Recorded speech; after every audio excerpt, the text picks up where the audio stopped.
Eu contei ao escritor minha história de amor pra fazer uma novela. Nesse amor puro e profundo, ela era o meu mundo e eu era o mundo dela.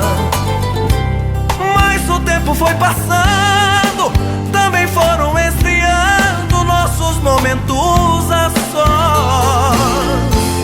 Quando ela com franqueza pôs as cartas sobre a mesa e acabou tudo entre nós. Não valeu o meu apelo, começou meu pesadelo, o meu sonho teve fim. Como ovelha desgarrada, que desgarra da manada, você se afastou de mim. Naquela noite voltou e chorando me falou: perdoe o mal que eu fiz. Eu me abracei com ela e assim nossa novela teve um final feliz.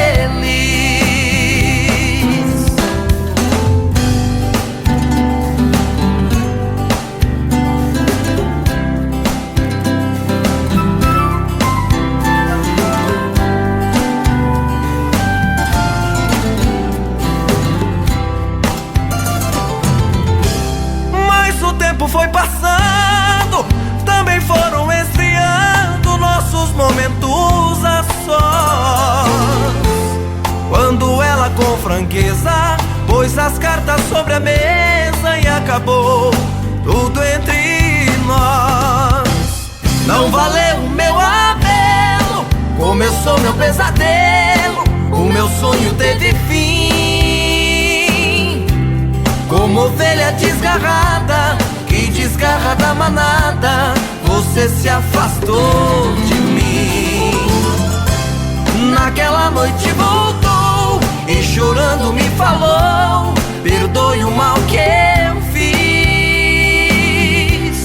Eu me abracei com ela e assim nossa novela teve um final feliz.